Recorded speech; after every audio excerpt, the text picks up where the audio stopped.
Get us on screen here.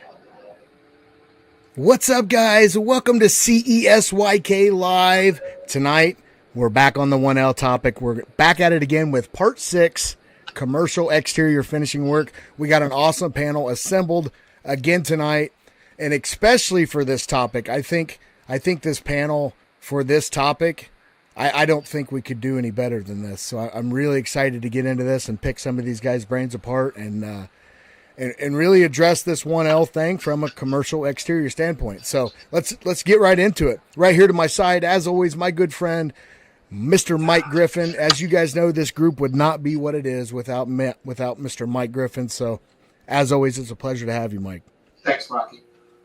And then to my other side there, another returning member to the panel, Mr. Ben Weiss. If you guys don't know him, do some research. Ben, how are you, buddy? Doing really good, Rocky. Good. Excited for this evening. It's a pleasure to have you, and we always look forward to picking your brain. And we'll go just below him there, another returning member, Mr. Zach West. How are you, Zach? Not too bad. Looking forward to picking your brain too. You always have some really good insight, especially when it comes to mixed stuff. So looking forward to having you too. And just beside him there, Mr. Jason Proctor, another returning member and another guy that I'm really looking forward to picking his brain, especially from the finishing standpoint. So how are you, Jason? I'm doing great, Rocky. I'm glad to be here. Good to have you, man. And just to his side there, Mr. Matt Gross, another returning member. Matt, good to have you, buddy. Looking forward to picking your brain too. Yeah, how we doing today? Doing good. Just down there on the bottom there, Mr. Zeb Neese. This is his second appearance on the panel. Another contractor that has a wealth of knowledge, and I'm looking forward to picking his brain too. How are you, Zeb? I'm doing good tonight. Glad to be here. Good. And just to the side of there, Bobby Denny. His camera's not on. Bobby, you traveling? I am. I'm driving back from Florida, Rocky. Another contractor that's, in this. He's dealing with this just like you guys. So it's a pleasure to have him on the panel and be able to have his insight and his questions interjected too. So, Bobby, it's a pleasure to have you, buddy. Thanks, Rocky. Yeah, man. So, guys, I say we kind of get right into this, right? We all know this 1L thing. If you haven't seen any of the previous ones, go to the CESYK Live YouTube channel. You can see some of them still in the events tabs here on the Concrete Everything YouTube channel. You can find them there for 30 days. Then Facebook deletes the lives. You'll have to go to the Vaults CESYK Live YouTube. Go check it out. Some of the old ones are there. We've had some of these guys on the panel. We've done some one-on-one stuff with them. So go check out some of those videos. But tonight, let's get into some commercial exterior. Guys, what do we say? We start with pre-pour planning, right? We know all about this. We know that your typical commercial exterior job, the guy can't, he doesn't have control of the mix like a residential guy would. So the mixes and all this stuff has to start well before the job and even into the bidding process, right? Yeah, so Zach, you want to kind of jump into that? You usually have pretty good insight of there, so and then we'll just kind of snowball off of it. Yep. We kind of spoke on this when we talked about the commercial slabs. Same thing. When you're looking at any of your mix designs or mix requirements on a commercial project, you're looking through the specs before you even bid it. Highlight some things and make note of it. A lot of times you can't bill any extra for it or try to put any more in for your bid because you won't be competitive. But make sure after award you're addressing that with the engineer. Just look for anything you don't normally see. A lot of times, especially on exterior stuff, fiber mesh or microfiber, reinforcing, things like that. Just try to catch all the little details and know what kind of material you're going to be up against. So let's say we see some red flags, some things that we've learned through some of the panels. Some things we need to look for, water content ratio, kind of things like that. What if we see some red flags? How should we address that? Ask the question. Send off to the engineer and find out what the actual expectation is. That could have been a copy paste spec from something else.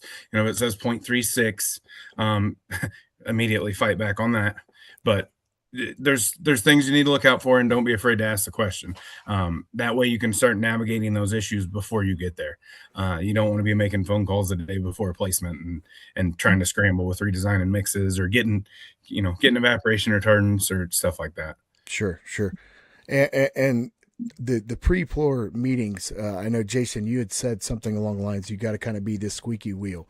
You got to be the one, you got to request these meetings until you guys can come to an agreement, essentially. Absolutely, absolutely. The meetings for the exterior are equally as important, if not more important, in some occasions than your interior. I mean, you can't ask for enough information. You can't have enough information, and you know, define the biggest thing. What I've found in exterior is defining scope. Make sure you define your scope right out the gate. Make sure you understand your scope. You know it intimately. You know exactly what's in your scope. More often than not, you're going to get taken advantage of outside of that scope, especially outside. Oh man, just throw this little piece in for me, man. Come on, man. You know, but building on that, just like Zach said, understand your mix designs, understand what the expectation is, and then the other thing that I think is paramount is paying attention to the season that you're pouring said paving or exterior. Okay. Understand winter conditions, understand cold weather concreting, or hot weather concreting, right? And understanding the things that go along with your mix designs with that, right? Ice, hot water, chilled water, all the things, right? And if you don't understand that, you should or you need to. Um, I was just in Texas last week with a client. If anybody knows Texas right now, it's hot. Like it's hot. Uh, Long story short, they actually have a letter allowing them to go exceed the 95 degrees recommendation from ACI. Oh, I don't agree with it, but it's their choice. But understanding the 95 degrees is your cutoff from a finishability standpoint, especially. Long-term durability is the other part, and Zach, I'm sure, is just waiting to jump all over that one. But understanding that those are the things I mean with hot weather concreting, right? Chilled water or cold water. In our region, we actually have one ready mix supplier that has red trucks and white trucks. And this time of year, we request the white trucks, sure. right? Yep. They draw less heat or draw less warmth. So just little things like that. Sure. Well, in a pre-pour meeting, also one thing, if you're doing bigger paving, there's a pretty good chance that a lot of bigger paving contractors will be panning and Fresnoing or some sort of machine work on their paving. Talk about that beforehand too, because you don't want to get to that stage in your finish process and have somebody running across the job site yelling at you. Make sure you go through the finish process also. When you're going to cure, when you're going to cut, just cover all those bases ahead of time and then do it too. Don't just talk about it, but make sure you're following those as closely as possible. So that way, if there is issues down the road, you can say, hey, you approved our process. This is what we did. And then you at least have that to lean on. Matt, do you have anything else you're looking for in your pre-pour meetings? I think they probably hit everything on the head right there. I mean, I guess you really can't, but Right. Yeah, of course. Of course. yeah, I mean, Yep. Zeb? One of the things we, have to look at and talk about is, pouring on whatever gravel we're pouring on being wet, getting some water on it, a water truck, some kind of, something to help with that instead of just, pouring on dry material and dealing with it. And sometimes we don't have a choice. We have to do that. But, having that, making sure we do have water on site or prepare for getting a water truck there, and then the coordination of the, talking with the ready mix plant, knowing, how many trucks are they putting on us, especially on a large placement, just being 100% prepared, having, all these things discussed before you ever start pouring, and one of the biggest things here is, getting a ready mix plant to agree to come in early because, we have to get this concrete on the ground before the sun comes up, hopefully, but Sure.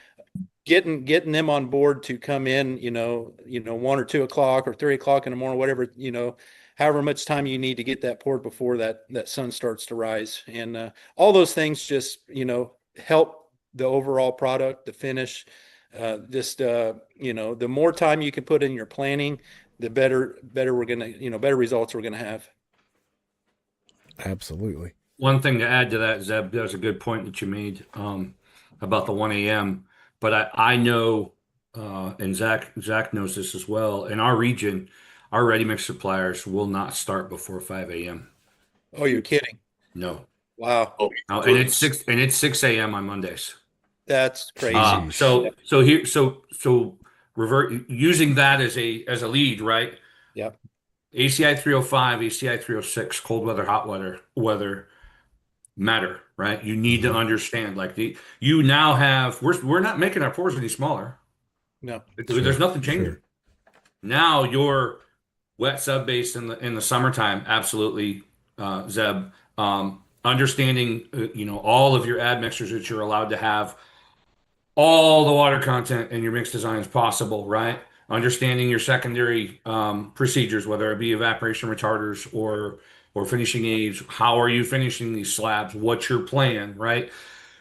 The detail goes on and on and on. I mean, I could talk about it for an hour, and sure, Zeb, you understand what I mean by that. But take your set of parameters, right? These guys that are in the hot climates are like, oh yeah, we're gonna pour at 10 o'clock tonight. Yeah. We're gonna pour at 5 a.m. tomorrow. And, And we're going to pull it off and we're going to be successful, but Right. the level of detail that it takes to get there is tremendous. Absolutely. Well, that's kind of one of our next topics. There is the weather, and that's really part of your pre-pour planning as well, as we know that.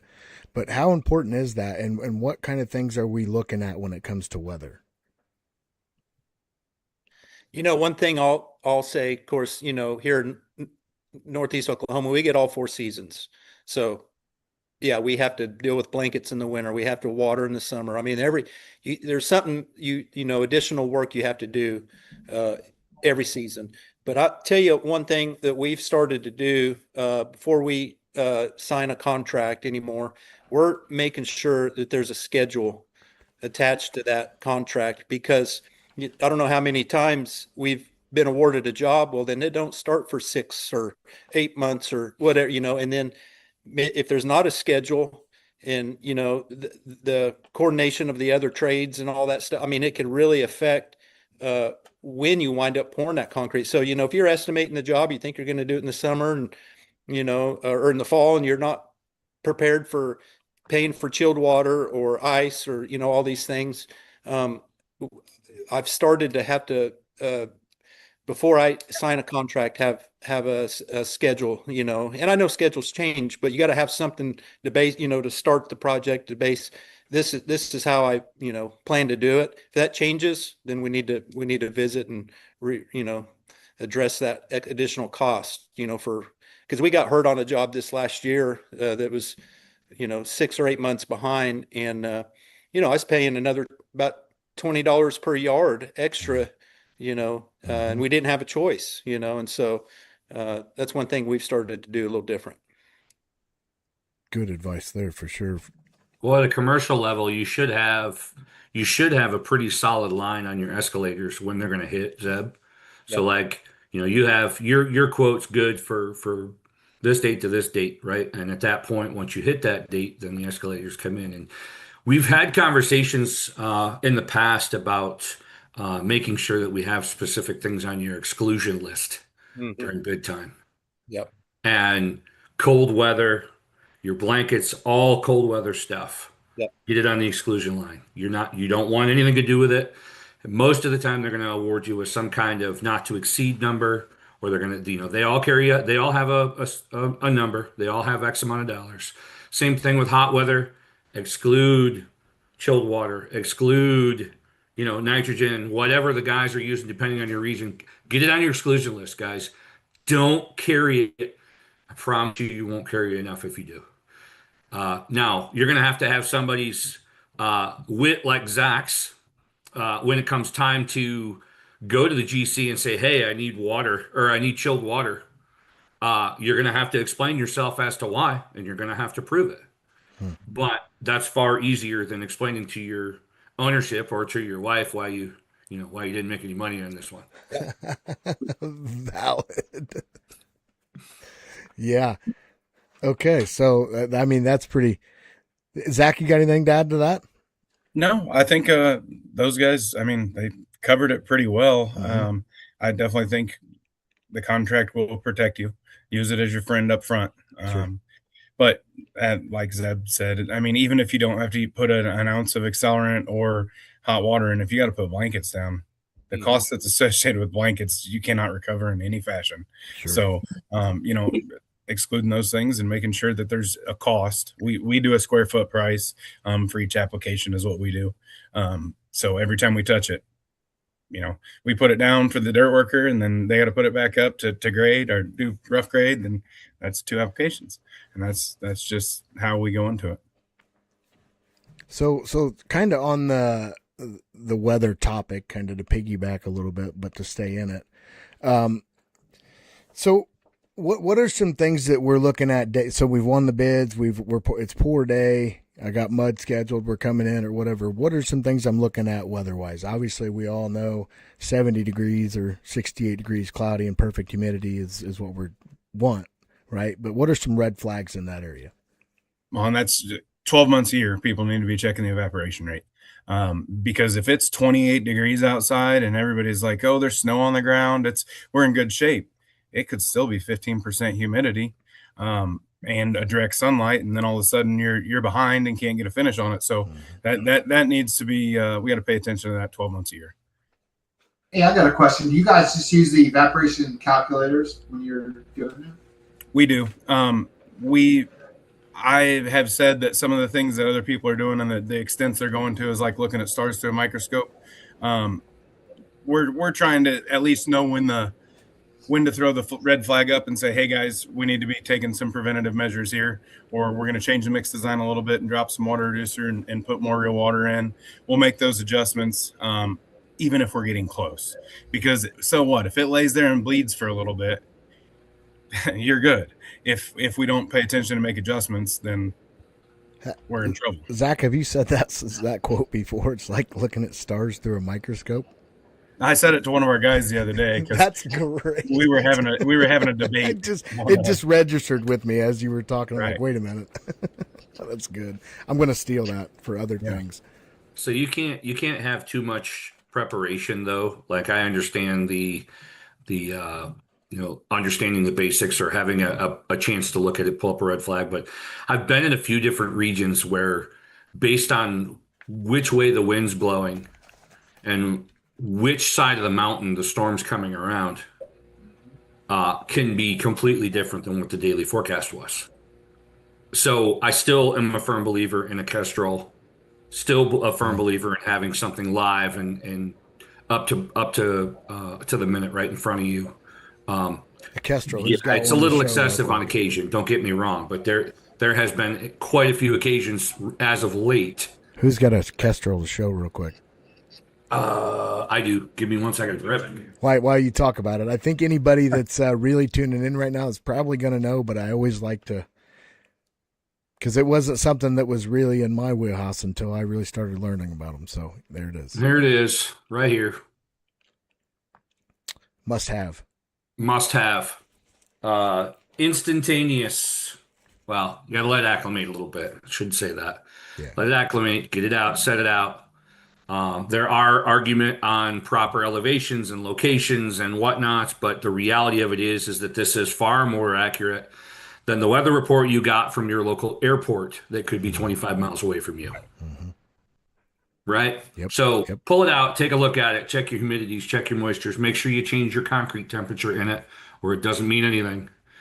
But it's well worth the money. And truth be told, I mean, Matt's become a pretty big fan of it, and I know that there's a lot of guys out there that are actually using the reports as a CYA. Yep. One thing he touched on there that probably needs to be brought up with humidity and wind is the effect that the concrete temperature can have on the evaporation rate. It is absolutely absurd. If we get scared of evaporation, we will tell them to blend the water. Go half and half city hot. I would rather kick it up with a little accelerant than have the hot water in there because it's a much more stable environment. Good. You might want to unpack that just a little bit because it's a really good idea, but half of the guys will not catch it. So obviously when concrete starts to hydrate, that's heat of hydration. Well, if you give it a head start, you're just creating that, it's kicking off even faster. So now you've combined that heat of hydration with an evaporation rate. It just amplifies everything a little bit more. And it's not worth it. The hour you're going to save so you can saw cut that day or whatever, it's probably not worth it. Okay. All right. So that's I think that's pretty well dead there for weather and weather related issues. So let's get into the batch ticket.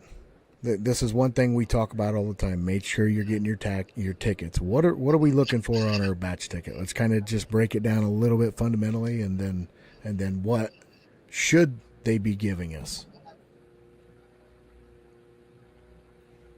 Anybody want to go? Everybody's looking at you, Zach. Right, that's what I'm saying. I'm looking at you, Zach. I don't know if you can feel it, but I'm looking at you. Oh no, I see it. So obviously you're wanting to ensure that they're providing you with the mix that you ordered, the mix that is specified for that application. And a lot of, if you're on some of the bigger jobs like Walmart's loading dock, the ramp that goes to loading dock is a different mix sometimes. Just paying attention that they're sending you the right thing. And then also looking at aggregate moistures. We're seeing a lot of tickets that come through with moistures that don't quite, the math doesn't math on them. Part of knowing how that math works is knowing your submittal and knowing what those aggregates can absorb.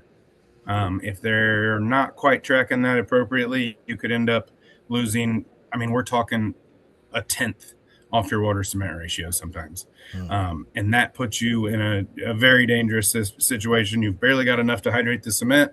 You've got nothing for the dry sub base that Zeb was talking about, nothing for evaporation, nothing for the concrete to burn up itself while it hydrates. So you're just in a negative from the start. You're probably going to have problems with it. So ensuring that they're providing not only the right material, but the material as they're supposed to, including water content and things like that. So we are. Go ahead. But you don't see the moisture content like the rock and stuff like that on the batch ticket. A lot of batch tickets I've shown you guys some. A lot of them will report it. So I think that C94 recommends at least 2 samples a day. And we're talking, they do they take a rock out of their pile, sand out of their pile, burn it off, measure the weight difference, or they can do actual density tests to find out what it was. And some of them have live feeds. We've got suppliers that keep moisture probes on their sand all the time. So they're always reporting that. But what we're finding is as you get into a placement, when you dig into a pile of sand, the moisture goes up towards the center of the pile because it's housing more water. But then limestone, the moisture goes down because most of the moisture on the limestone is coming from the outside. There's sprinkling or condensation overnight, things like that. And depending on the absorption of the limestone, it will outpace it. The sand won't get as wet as the rock does dry. So you get 40, 50 yards in and you start seeing slump loss. And like, hey, wait, what happened? That's probably the situation you're up against. So just making sure that everything checks out is kind of important. And the plant sees that when they're loading because they can see where the loads may go from wet to dry or dry to wet. And it really depends on the operator at the plant where he's digging and loading the belts from. Well, and that's why we've tried to just throw a safety net out there of a 0.48. That's pretty good, but there's a lot more that goes into it. But if you go a 0.48, there's a pretty good chance you might end up with a little bleed water. Like we are okay if we see just a little bit of sheen on our paving. We would rather have that any day of the week than trying to pull a broom across the top and it skips across because it's all evaporated. So it's yeah. Zach, you were bringing up something there, and I think it's important to unpack it a little bit from a standpoint of how much the sub base and how much the bleed is taking away. When you're talking about losing a tenth because they don't it falling from a 0.4 water cement ratio to a 0.3 or a 4.2 to a 3.2. and then we take in the amount of moisture that we're going to lose from the sub base and then from evaporation. We're now talking about a half tenth that is dropping out even more, and so those types of things, we've had complaints of oh, well, don't have to be a chemist, or you're getting too deep. Guys, understand what's happening to your water, where it's disappearing to, and basically where that fuel tank gauge is as far as the water for your water cement ratio. Good additions. Yep. Okay, so we've kind of touched on it a little bit, but I want to kind of go down the road a little bit of base. So obviously, we don't have total control over what our base is. Obviously, it's always spec'd or it's in the prints. But what are some things that we can do as the placers to help us with this 1L cement? Have a water truck available. How about that? There you go. I know Zeb had talked about that earlier. As we're talking weather and pre-pour planning, he said that, he has the water trucks out there. So exactly, this is huge, right? Wetting our base is still a thing. Imagine that. If you see recycled concrete subbase, run. Okay. I mean, honestly, it's up to 12.5% of the mixed water in the bottom third that will take, because it is an open graded material that is also, it's dried out concrete. So it's an open graded porous material. So it's a risky game to play. We have played it, and we didn't totally lose, but it was a really ugly tie. And it was on all recycled concrete subbase. And it's just, that's one of those red flags right there. Sure. There needs to be have a conversation about, and we even wetted it with a water truck. It just passes right through it. Anytime you're using, nobody uses clean rock on exterior. And the thought's always because, oh yeah, we want the fines to pack tight. Well, also we don't want all the moisture falling out of the bottom of it. Where under slabs, you want moisture to be able to migrate under it without having an effect on the slab. So yeah, it's paying attention to subbase is really important. Yeah. So if we had our choice, what is a good subbase that we're looking for? What are some things in a good subbase that we're shooting for? Wetted and well packed. I mean, in terms of material size, 83 size. I don't know what it's called all across the country. I know they have something that has a substantial up to 20% of the mass fines. Okay. Something that will pack tight, but still provides just a little bit of water that can go through it. Okay. So it's not so tight that it's impermeable, but makes sense. What are you guys typically pouring on, Matt? We're on 21 AA. Okay. Yep. That's the same as AB3 from what I'm gathering. Okay. Zeb, what about you guys when you're doing exterior? Same? The same, AB3, yeah. And, it's basically, a 3/4 rock with fines is basically what that is. And, the one thing, Zach, that you mentioned earlier about pouring on recycled concrete, I believe if you can get it approved, when you're in a case like that, if you can put a fine layer of like screenings, like to seal that off, to have something that holds the moisture when you do wet it. If you can get that approved, that probably is a better solution, because you're right. The concrete's just, it's not good to pour on top of. And they've got it passing DOT gradations now. Right. So it's kind of open game on it. It'll get used anywhere they can. Yes. Right. Bobby, you doing anything with grade, or are you showing up and what are you pouring on? Oh, he's on mute. He's muted. That's okay. Well, you can drive, buddy. I don't want to get you pulled over. I know Jeff got pulled over the other day for being on his phone. Can you hear me? Yeah, we can hear you. Typically, man, we pour, whenever we pull up in there, that's what we pour on. Sometimes it's crushed concrete, sometimes it's 57 stone. It's Have you This had last to do weekend the it was recycled- crushed limestone. Have you had to do the Yeah. recycled concrete? Yep, Yeah. we've done it. We've done it on that a bunch of times. I could see how that could be a bear real quick. Yeah, it sets up fast for you, man. Sets up real fast for us. Mm-hmm. You're chasing it. It feels like you're chasing it the whole time. Understand. Okay, so that's pretty good with base. So let's get into placing. So as a commercial, Rocky, go ahead. just because it was by request, our good friend Don Barr Yes. asked if we could really touch on the air entrainment. Okay. How important it is, because a lot of these jobs are getting salt applied early and often, right after it's poured. So, we talked about the air entrainment. Sure.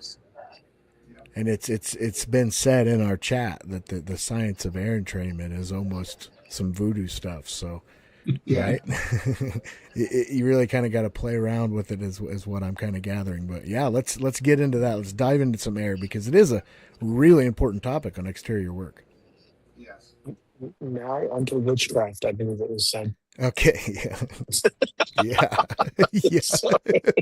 Yep. So air entrainment is not something to be played with, for sure, and it's also needs to be understood correctly, because as Zach has brought up in some of our backroom stuff, especially when we're getting these late bleeds, you need to understand your air entrainment. You need to have a handle on that. And it also needs to be a part of you understanding what's required for your finishing practices. So Zach and Jason, you wanna jump into the middle of that one with both feet? So from a design side, you have to pay a lot of attention to it. I mean, on commercial work, they should be pulling tests on every placement, sidewalk, whatever, short loads of curb. They may not, but any of your bigger placements, they should be pulling tests. There are a lot of things that affect it, especially if you're running a fly ash or slag mix, because those two SCMs can affect the air content heavily, especially like your fly ashes, because part of the generation of the fly ash, they use carbon to knock down the emissions as they, the coal output, and that carbon can do some serious things on tanking air. They'll have to put almost double in if they have the high carbon in their fly ash. We had a case where the new tanker came in, or a different supplier, and the carbon level was different, and the air adjustment wasn't made, and we found, I think the lowest was 13% air across the 40-yard pour after we did some cores. So paying attention to it, test, especially if you're not paying for it.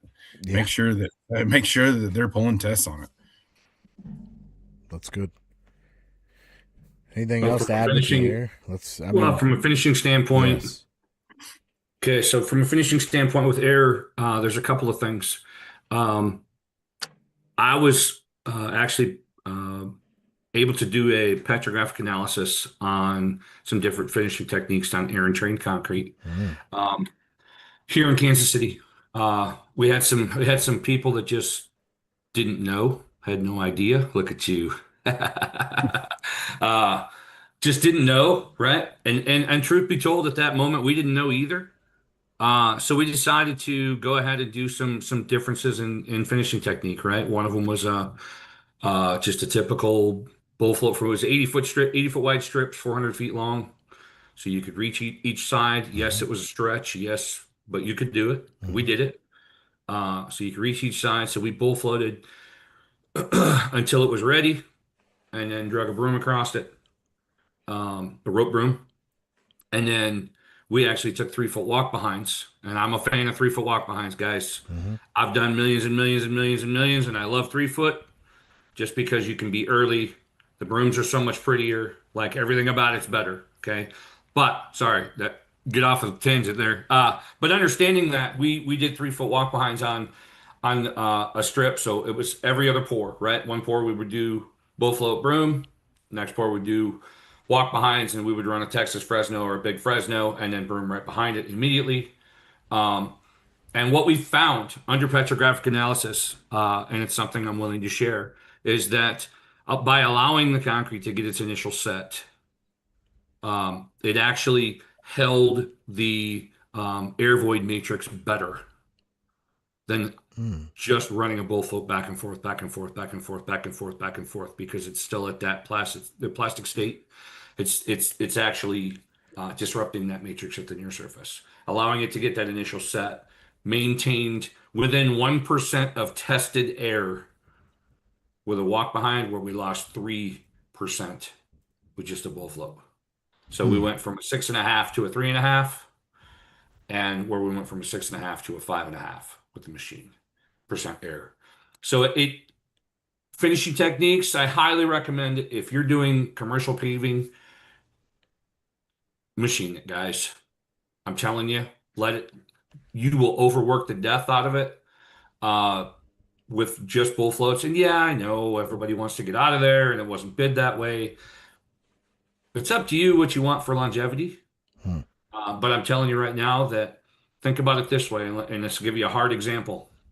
A lot of commercial, Matt, where you guys machine broom, you don't have any major issues, correct? Correct. Okay. Residential guys that only bull float and broom are losing it right now because they are working that surface early and beating it up. Not for any other reason other than it's always been done, but with this 1L especially, I have learned that anything you can do to allow that slab to get set tighter before you start manipulating the surface is better. This is good Jay, concept. Unpack that 3 foot with float shoes versus 3 foot with a pan. Okay. So yeah, everybody wants to run walk behinds with pans on them. Come on, guys. Go back to the old school stuff. Clip-on float shoes and 4-footers, you can run them with one hand. Clip-on float shoes with a 3-footer, you can run with one finger. I've introduced it to a few guys as of late. You can still have just as flat, if not flatter floors. You can manipulate the surface better. You can read the floor better with them when you know how to properly run them. But the concept behind the 3-foot with clip-on float shoes is to run early, run a couple of teams, right? We always ran 3 guys and 3 guys. You had a machine guy, a Fresno guy, and a broom guy. And they would run side by side and go.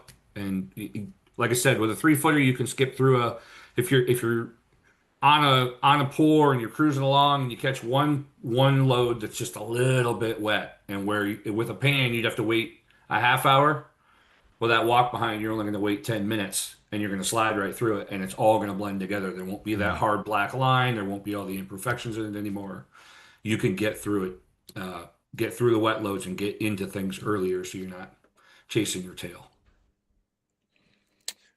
So when you're saying 3 but foot, you're not taking it early though. You're waiting for it, as you were mentioning with the. Yes. What I mean by early is that you're not waiting to set a 3,000 pound machine on it. Sure. You're setting an 85 pound machine or a 125 pound machine on it, right? Yeah. That's what I mean by it. And then in your 3-foot machine, would it be like a heavy 3 or the light 3, like a 5.5 horse or like the 8, whatever? Well, I was the guy that always went with the heavy just because. Sure. And I was also the guy that always had a 10-foot pan sit next to the slab just in case I didn't quite make it. Right? Yeah. You can throw it on there and catch yourself back up and then float through that and keep the slab alive, right? So that you don't get yourself in trouble. So, but that's part of the planning process too, right? Understand what your capabilities are, where you want to be. No combo blades, AJ. Float shoes. You don't need them. And just float The shoes, danger with right? combo blades is that the guys will overwork the surface because they'll slide back and they're waiting, and they'll close up and actually blister that slab, and you won't see it until it's too late. So the reason you run float shoes and you run a Fresno just to knock the ridges down and immediately tear it back open is so that you're not trapping any air in the near surface. Just caught that out of the corner of my eye when you mentioned that. Trying to avoid dead at all costs if you can, guys. Well, using combos, not only with paving, but even on some commercial work, combos actually will get you in a lot of trouble because you will go with combos where you should not go. And guys who don't have the experience can actually take them there and then not know the damage they're doing. And we've switched to, we use polys when we have to machine paving. We'll just same process, but we'll get on a little early. But anything we can do to not accidentally densify the surface. So your first pass on it with polys? No, we normally we will pan late, Okay, and then poly right behind it. gotcha. Just so it's almost instant. Basically, we Okay. leave enough space for the Fresno guy to come through, and then we rope bring across, and that's it. Those, Yep. You know, but those polys though, guys, are actually acting like a resin float because they're absolutely ruined polys. Like you couldn't use them where you would normally use a poly. right? So Right. they're actually acting like a resin float. So they're scrubbing, right?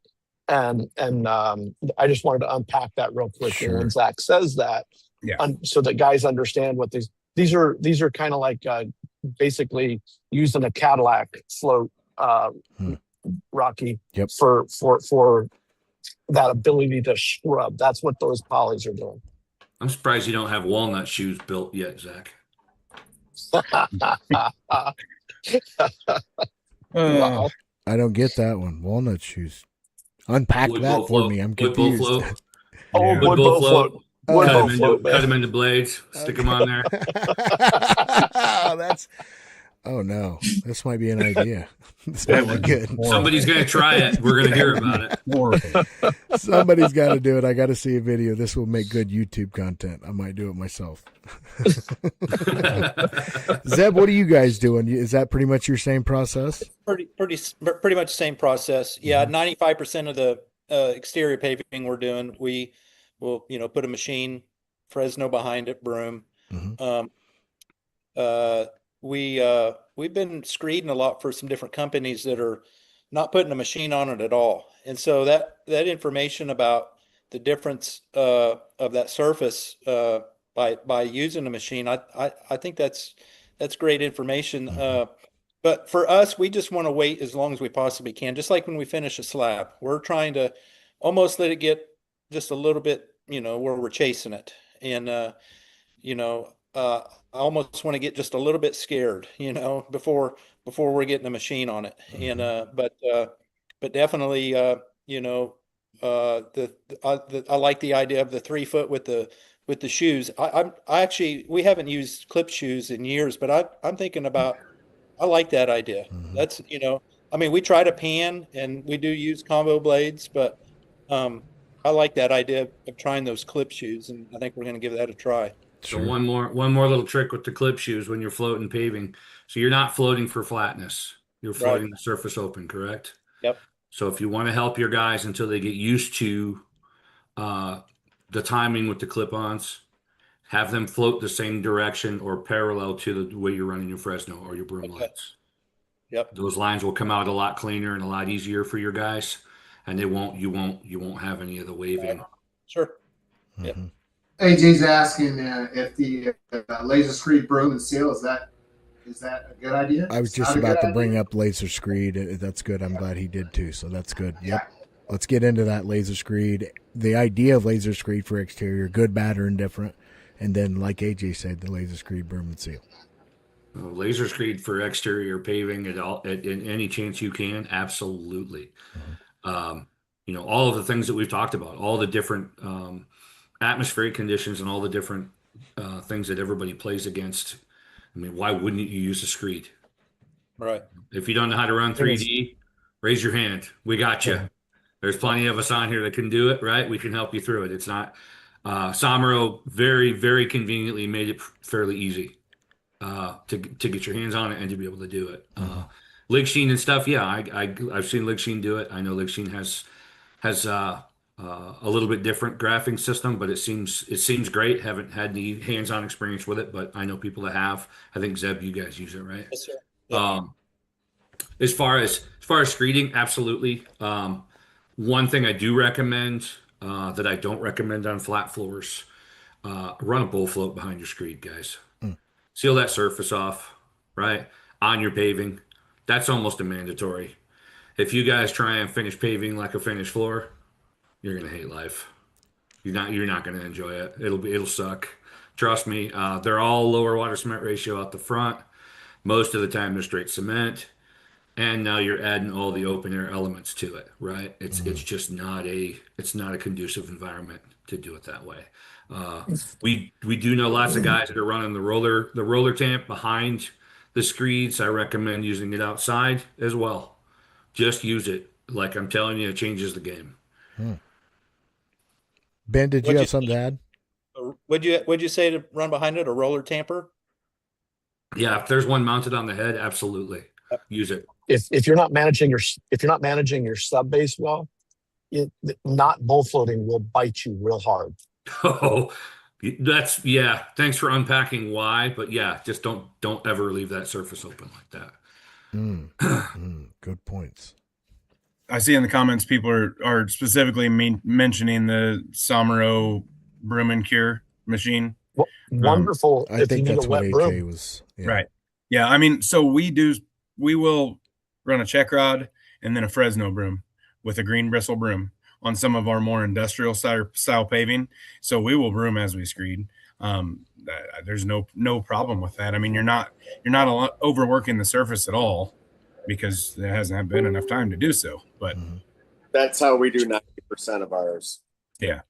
Check rod So- and broom. Yeah, in Michigan, as long as you're Rolling Stones, you actually get a bonus. Because it's nice and rough. 16 years of being up there, I know the expectations up there. Down here, once you get a little further south, it's all finished sidewalk broom and paving. Like Going for the number 4 broom. yeah. We get away with a lot up here. Yeah. Some of their broom work looks like tining. Yeah. So We got ours dialed in pretty good. So yeah, the consistency of the concrete, we have to Oh, switch yeah. up a little bit, but we try yeah. to stick around a 4-inch slump until it gets too hot or depending on how wide we're going. And everything. So I'm driving, so I can't see the comments, but make sure that they're not. And Jason, and I don't know who has, we have extreme amount of experience with it, but make sure that they're not referencing. So, and put in a point here. Is it they're referring to the Somero broom and cure machine? Yes. Yeah, that was one of the Okay. questions. So unpack that real quick, Jason, and because that thing definitely has a place. Well, it does have a place. It's a wet broom. It's a wet broom. Yes, it's more of a wet broom scenario, 100%. Keep in mind, right? Like I said, most of the regions we go to, broom finish needs to be just as fine as a city sidewalk. That's just what they ask for.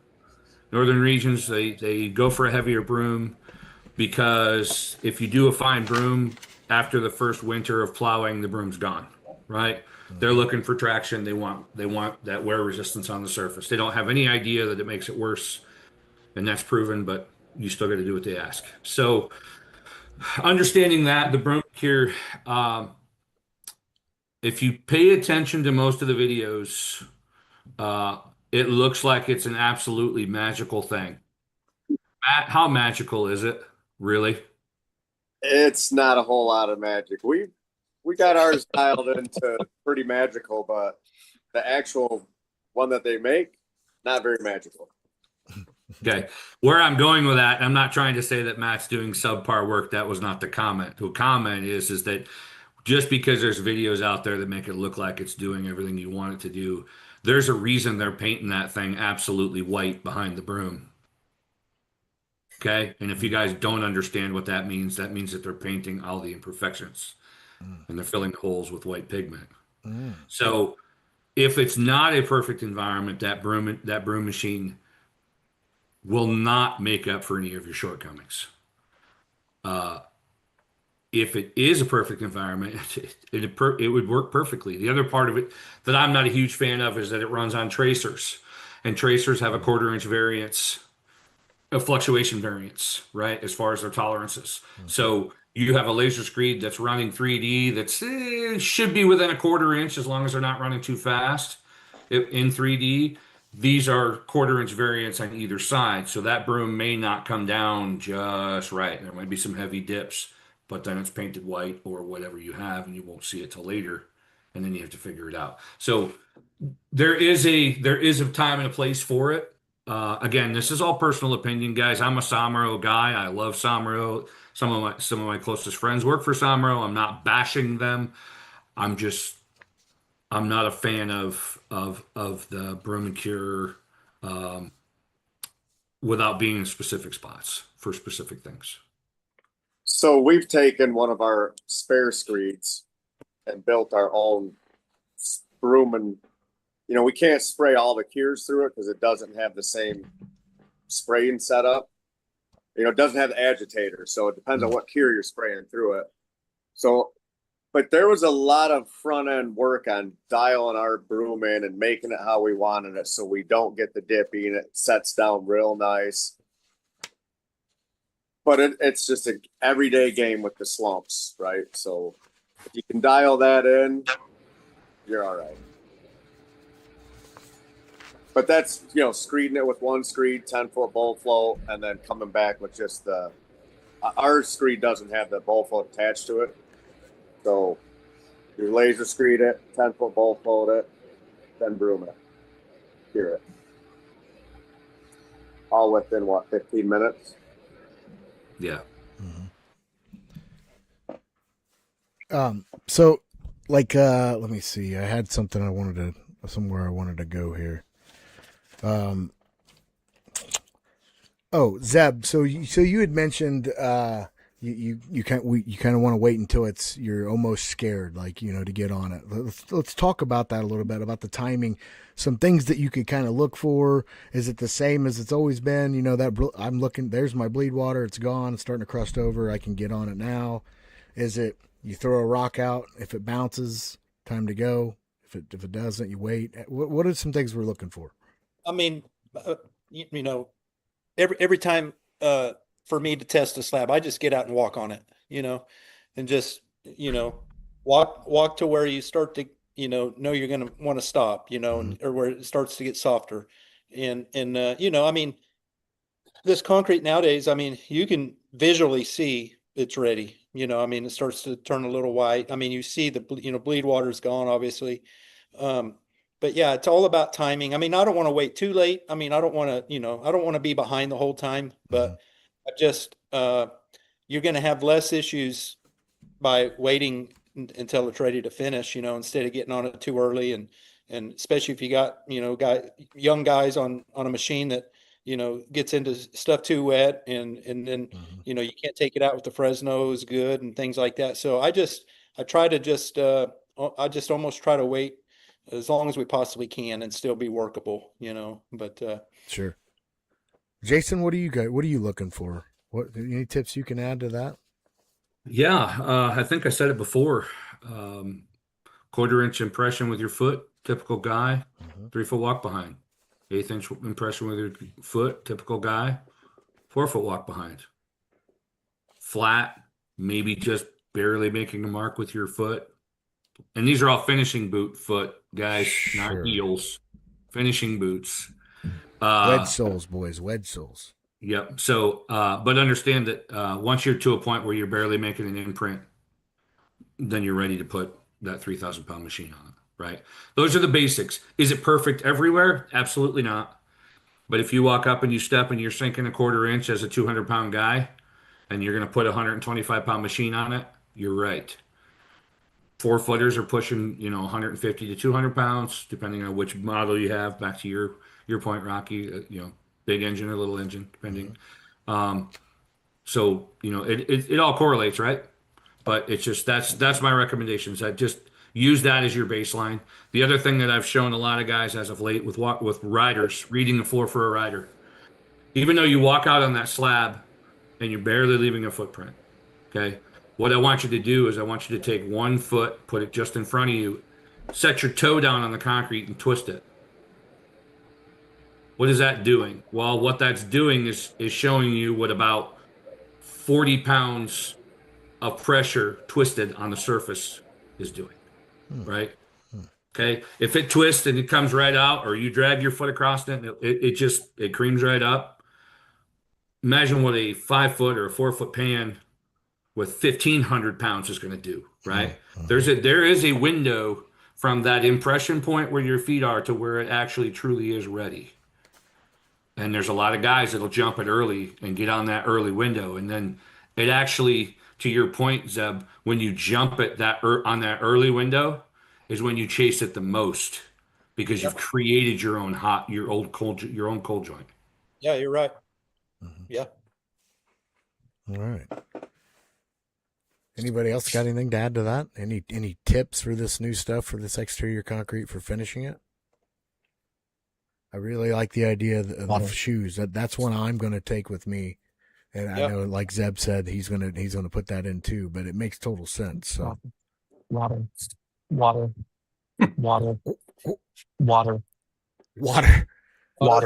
I thought you were saying waddle. I'm like, what is going on? Water. Water. Water on the base and water in the concrete. Okay. We'll have a sidebar conversation as we roll back into it. Where are we at right now in our outline? We are right around. We're at finishing and finishing. We're right before cure, right? Exactly. Yep. Just getting ready to go into we're surface textures, that kind of thing. That's where I'm at. That's what I went through. Yep. Right. Let's see. On mine, it's number 8, but that's where we're at. Surface texture, finishing, some things like that. Getting ready to go into cure, joining, control, things like that. Crack control. But anything else to add to the finishing process? What about? Let's talk about the surface, the roughness. Does that matter? Does a light broom opposed to a rough broom? Does that matter on the strength of our surface? I can tell a little story about this. So, do you know what a medium barn broom finish is? Say that again. Medium barn broom finish. You're There's talking a lot of guesses, but I don't. Ag finish. You're talking, Zach? No, it's that is what we were asked to provide, a medium barn broom finish. CS4. Right. I mean, so that makes sense. And that brings up a really good point. There are objective ways to measure surface roughness. So if there is some conflicting information on what they really want you to provide, ask for it's the CSP, concrete surface profile. Ask for it. So in our sports construction stuff, most toppings require a CSP3.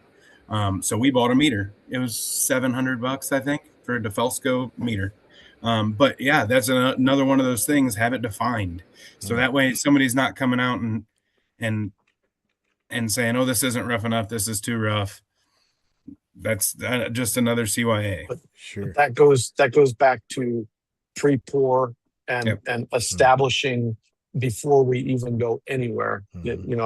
No concretes. You haven't even left the yard yet, type of thing. Yep. So you're make sure you're aware of establishing that. not just establishing the broom, but the broom direction. Right. This is a huge debate too. Settle that up front, guys. Yeah. I've had a couple times where they're like, "That's supposed to be the other way," and I'll be like, "Sorry about your luck." Right? It looks good that way.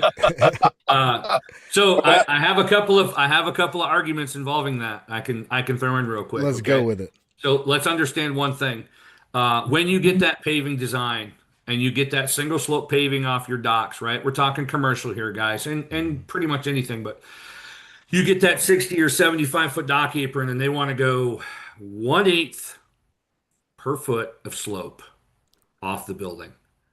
And it's because when they engineered the site, they didn't figure in enough fall and they're making up for it in the paving, right? Or they don't have to go deeper, so they're going shallow, right? Well, anyway, long story short, understand that an 1/8 inch per foot is not enough drop or fall to allow water to break the plane of a broom.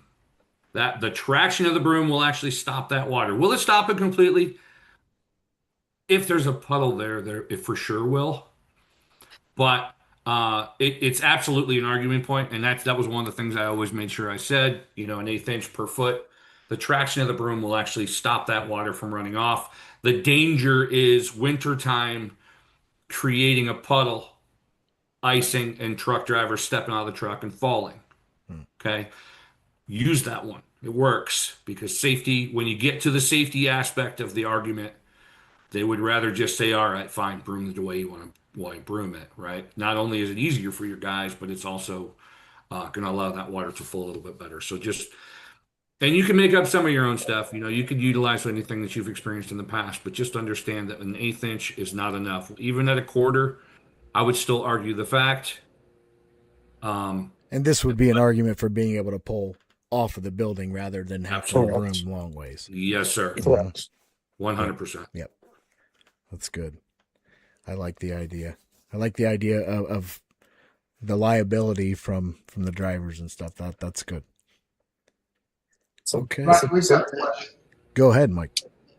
It's on the comment section. Steve Fulton's he's got a 16,000 square foot sports court coming up. It calls for a light fine broom finish. Engineers asking for no Everybody's shaking their head right away. I know. I want to ask him. I'm like, oh shit. And it's one simple statement that he has to make. He needs to have the topping guy provide not subjective, so objective measurements for what their expectation is. And then have the GC provide somebody to test that. Yeah, but if it's post tension, it doesn't matter.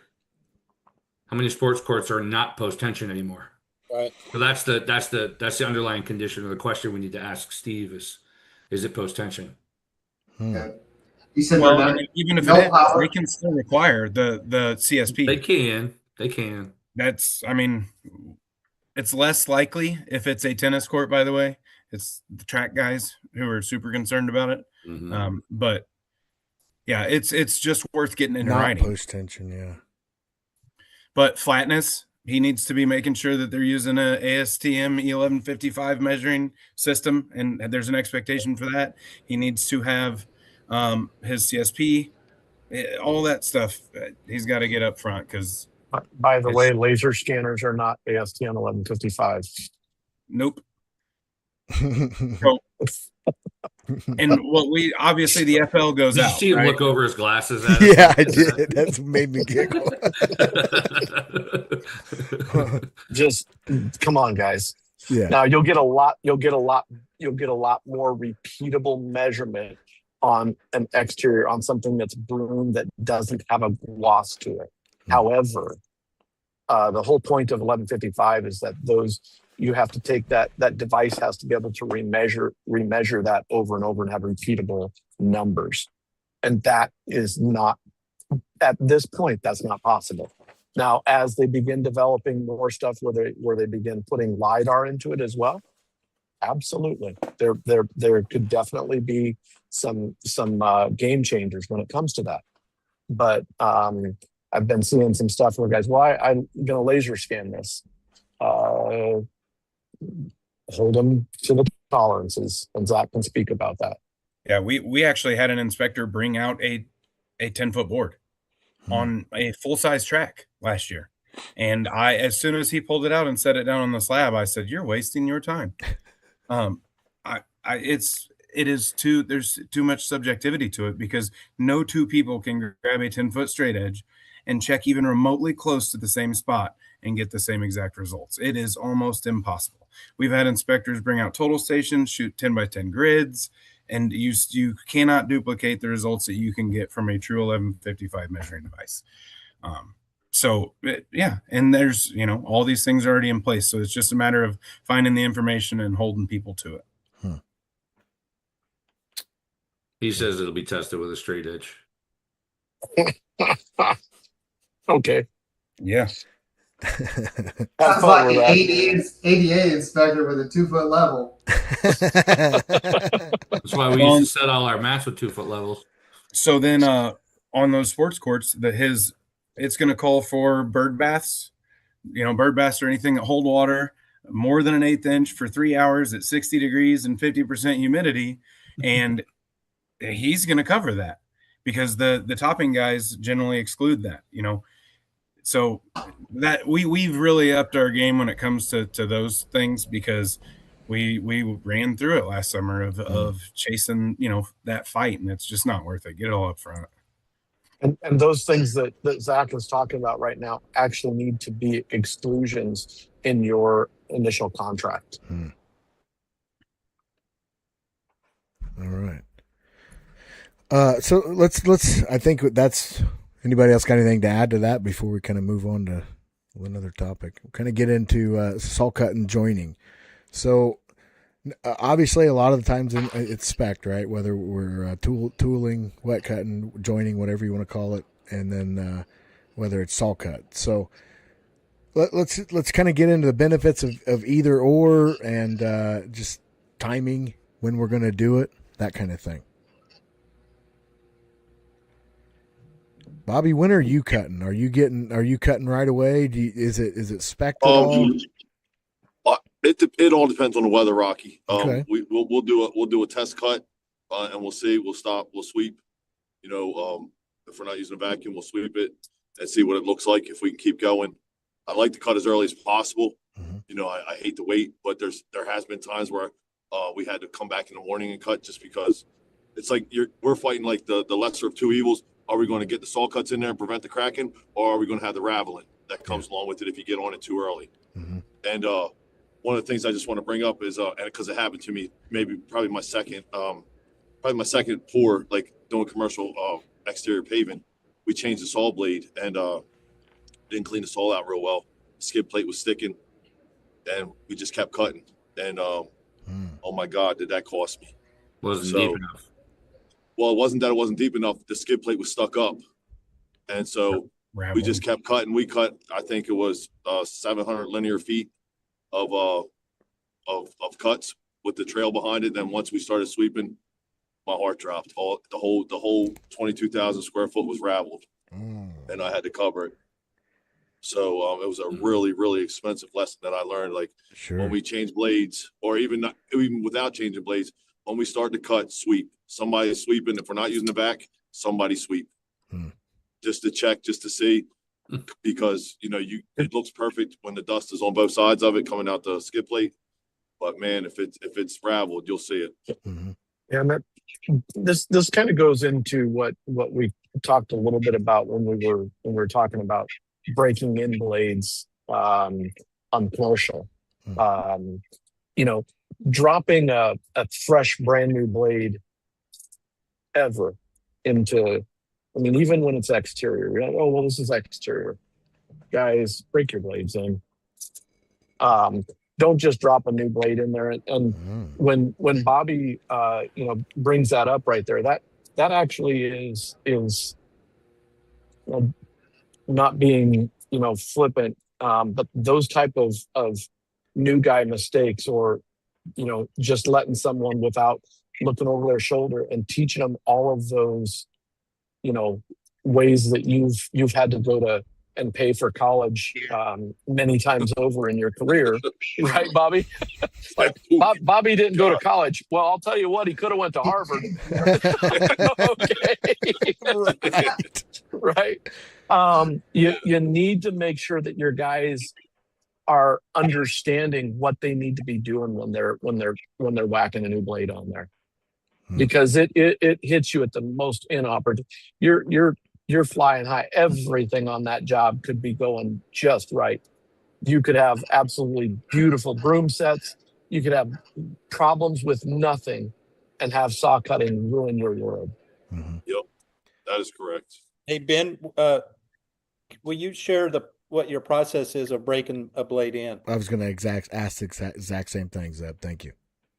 Well, there's a couple things. One of the fastest and best ways to do it is stopping out behind Chick-fil-A and dropping them in the asphalt. And no, I'm kidding. At your yard, if you'll just cut 150 feet with a blade, mark it as broke in, put it on the wall in the trailer. And Jay, you can go into this. There's a couple other ways you can use pavers or something like that to actually break that blade in. But you need to actually open those diamonds up and take that hard edge off. That's the whole point. That's what you're doing. Yeah. Got it. Yeah, I got a question, guys. That's just the trick that we've done for years. Is usually when you're in the building stages, especially in commercial, there's somewhere somehow you can go and drop a blade. Mhm. There's an asphalt parking lot for the GC's trailer, or there's a a sacrificial slab or whatever, Now, right? don't be running it in the dirt. You don't have to don't- bury the don't- blade. You just got to get the diamonds in the concrete. So it's 1/2 inch deep, 3/4 deep. Just run it, get the diamonds opened up, and then hang it up. That was always one of the things that was always kind of protocol on a new blade. We always use the Dobies, the Dobie bricks, and he would always say cut 3 bricks before you put that in any concrete. So I don't know if 3 bricks was enough, but that was something that I was always told. So I never heard that one, but I like it. yeah. Yep. Some old guy he was our foreman, and that's what he said. Cut 3 blades before you put that in the concrete for 3 bricks. So Should we be using different blades from exterior to interior? Ooh, For it salt doesn't have to be interior to exterior. It's mix to mix, but It's like depending on where you're at in the country. examples for us, right? We have some of the softest limestone in the country for our interior slab on grade mixes. So we have a pretty forgiving, scenario. But our exterior, especially in the city, is either trap rock or granite. Same blade won't work for both. Not typically. So there's a real importance to understanding your aggregates and your mix designs, and that could be a regional thing, Bobby. That can be something that I'm sure Ben and I can help you figure out as far as specific regions, looking at strength or softness of diamonds, depending on what you're doing, because that could be a really big part of your raveling on the near surface. Wrong blade, wrong time, man. I mean, if you're running a too hard a diamond too early, it'll rip the top right out. You might have been fine running a softer diamond at the exact same time. So it actually takes the durability out of the blade too. You're better to be underbladed than overbladed as far as from a total foot you're going to get out of that blade. Absolutely, Zach. Thanks for bringing that up. Because the inch feet that you're getting out of that blade will change as well. Yep. So in the blade realm, in a market that's flooded with salesmen, we know. Vultures. They're vultures. Yes, they are. Does brand matter? Is this just any diamond blade's going to work, or does the brand truly matter? I'm a firm believer in you get what you pay for. Okay. And that goes for everything. Now, if you're like some of us, where we went out and we got in the back pocket of somebody and they created a blade for us, right? When you buy enough blades, you do enough work, you get little things like that. Guys will literally give you stuff to try out, and hey, we're going to change this. If you're lucky enough to have that, awesome, man. Work with those guys, try them out, figure out your best overall, but understand that most of the time you're going to have a specific blade depending on your project. High-end polished floor, don't use the same thing you're going to use on the paving outside. There's a different diamond and a different blade that you should have in there for a good clean cut, right? We could go way down deep, and I'm sure Zach and Ben both have some kind of chemical or diamond analysis that goes with this, because they like to understand things at a different level. But it's just the reality of it is, talk to your guy that you're getting your blades from, not your local supply house. They don't know, guys. They don't know. They don't. You know what they know? They know the deal of the month. That's what they know. Okay? Or the color. Right. It's a green, yellow, purple, orange. The one that had the monkey on it. Yeah. No disrespect. Just understand, you wouldn't go to a shoe salesman to buy a car. Valid. Okay. Another thing I'd like to bring up, guys, is know the specs of your joint widths sometimes, because there was times I had to order specialty saw blades that were a little bit thicker, because they were it was a Costco, and it was one of the ones that Matt Gross had helped me out on. I asked anything, was there anything we needed? So they said, no, we saw cut everything. And then the inspector came out there. He said, this isn't a 1/4 inch thick. Well, no one ever told us it was a 1/4 inch thick. I didn't get the specs from it. I just was working for someone. Mm. So we ended up having to go back and saw cut everything. Oh. And had to track down a blade that wasn't readily available. I mean, yeah, they paid for it, but it was just such a pain in the butt that it could have been alleviated if we knew ahead of time. Yeah. You know, so I took my part of responsibility. I should have asked and known, but you just assume that it's a typical saw cut. Well, that's another one of those pre-con conversations that you're not always in, Bobby. So we understand what you're asking. You know, that's a really big deal and to understand. But you know, in the pre-con, whoever it is you're working for, they should know that. And if they say, "Hey, I need you to saw cut this," then say, "Hey, what's the spec?" If he can't tell you, then make him get it for you. Yeah, well, it made me start asking from here on out, like any time beforehand, so that way I can go to a job prepared. Yeah. Now, what about the tool? They talk joints? about that. Go ahead, Mike. Go ahead. No, I was going to say they talk about that in the second semester at Harvard. I'm getting my master's. Yeah. So are we seeing much tool joints in commercial exterior? Is that much of a thing, or maybe sidewalk, something like that, but maybe not really much for paving or anything, huh? Well, I think too hard to be consistent. Yeah. You know, it's just, I mean, you can't get volume. You can't get volume and do hand tool joints. Mm-hmm. We might. Well, there's some argument to be made. There's some argument to be made with that on a 10,000 square foot sidewalk, or 10,000 square foot of sidewalk that's around a commercial building that you're doing, right? Mm-hmm. Yes. There's a lot of guys out there that look at it one way, and there's guys that look at the other way, right? One way is I only need 5 guys if I saw cut it to pour it, and the other way is once I tool it, I walk away. Right. Mm-hmm. So it just depends on your perspective. But I would say that traps, the things to worry the most about. Number one, don't trust any of the survey. Verify the water's flowing, guys. Don't pour it until you know the water's flowing. There's 2 things in all site work, and Zach, you may or may not agree with me, but number 1, water flows. Number 2, it looks good. Doesn't matter what it looks like on paper. Doesn't matter how it's drawn. I don't care where the hubs were. Those hubs can go away with a hammer. As soon as the sidewalk's set where water's gonna flow and it looks good, get rid of the hubs, right? Do what you got to do to make sure that you can move forward. But the biggest thing is understanding the joints. So if you're gonna saw cut a sidewalk, cool. Understand your thickness that you have to cut. Make sure you're not cutting any reinforcement that's in it. Secondly, if you're gonna tool it, great.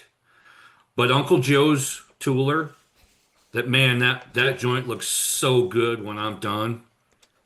I promise you, is not deep enough to actually break the aggregate interlock at the surface, and it will not activate. How do you combat that? Yeah, you can do it with Uncle Joe's. That's fine, but you need to open it with a proper depth joint tooler to start. Bull float Fresno it closed. Open it again. Now you've pushed the rock out of there. You've created the point of weakness, the weakness plane or the weakened plane, and it'll activate. But that's the biggest thing that I see, that most of the time the guys in commercial won't tool joints because they can't ensure that they're going to activate, and they end up tearing out more sidewalk because they don't activate. Sure. Anybody else got anything, Dad? Go ahead. Yeah, reentrant corners, especially on buildings that have a lot of architectural detail on the front. Most of the time they don't give you a saw cut plan or whatever. We're always dropping bar off of them because we don't know if we're going to be able to cut the same day or not. And those reentrant corners will catch you every time. Yeah. 10 out of 10. Does everybody understand what a reentrant corner bar does? Stops it from cracking at the reentrant corner. No, it doesn't stop it from cracking. It keeps it cracked tight. We all know. Yeah, it holds it together tight. Yes, sir. Okay. It does not stop it from cracking. I don't think there's nothing that can stop it. Do not ever utter those words. Don't ever say, Yes. I'm going to do this because it stops cracking. Right. It holds it together if it cracks here. Valid. Yes, sir. The other thing we didn't really touch on as far as commercial site work is the importance of being aware of ADA. Ooh, this is good. Wasn't in our outline, but we're here. Let's go. Let's go down this route. So, I mean, That's- having at that's a- least one guy that's- on site that is that's a big- well aware. That's a big one. And so unpack it from the very beginning, Zach, because this is, and I mean that because this is the part that you will be removing and replacing. 100%. Well, it starts with your curb lines, especially if they're poured separately, right? And 8 out of 10 concrete guys on a site are responsible for the curbs, whether they're doing them or they're subcontracted through them. Okay, we used to subcontract our curb guys, right? They used to come in, do the curbs, but guess who's on the hook when the ADA doesn't work? You.